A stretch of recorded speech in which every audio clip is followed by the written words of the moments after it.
இன்றைக்கு அதிமுக ஆட்சி இருக்கின்ற பொழுதுதான் இந்த லேப்டாப் கொடுத்தோம்.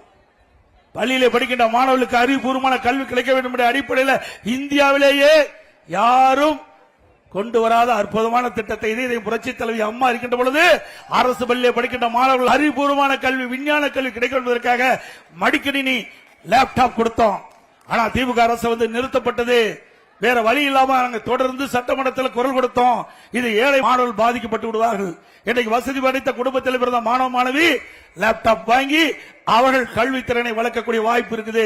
ஆனால் திறமையான மாணவர்கள் இருந்தாலும் அவர்கள் ஏழை மாணவர்களாக இருக்கின்ற காரணத்தினாலே 12,000 ரூபாய் அந்த செலவழித்து லேப்டாப் வாங்க முடியாத நிலையில இருக்கின்றார்கள். அப்படிப்பட்ட மாணவர்களுக்கு மாண்புமிகு புரட்சி தலைவி அம்மா சிந்தனையில ஒதுக்கப்பட்ட அற்புதமான திட்டம் விஞ்ஞான கல்வியை கொடுப்பதற்காக அறிவுபூர்வமான கல்வி கொடுப்பதற்காக லேப்டாப் திட்டத்தை கொண்டு வந்து தமிழ்நாடு முழுவதும் 10 ஆண்டுல 52,30,000 பேர்களுக்கு லேப்டாப் கொடுத்தோம். இதற்காக 7,350 கோடி அதிமுக அரசு நிதி ஒதுக்கீடு செஞ்சது.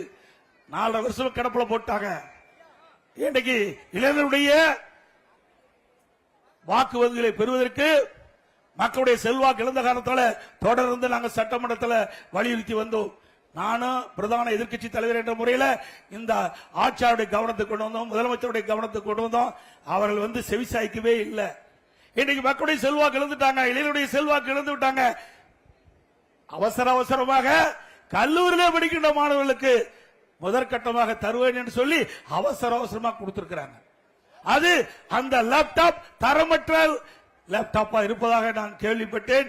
அதிமுக ஆட்சிக்கு பிறகு விசாரணை கமிஷன் அமைக்கப்பட்டு இதில் ஊழல் நடைபெற்றிருந்தால் சட்ட ரீதியாக நடவடிக்கை எடுக்கப்படும். மாணவர்களுக்கு கொடுக்கப்படுகின்ற லேப்டாப் தரமாக இருக்க வேண்டும். திட்டமிட்டு அதிலும் ஊழல் செய்த அரசாங்கம் திமுக அரசாங்கம் என்பதை நேரத்தில் தெரிவித்து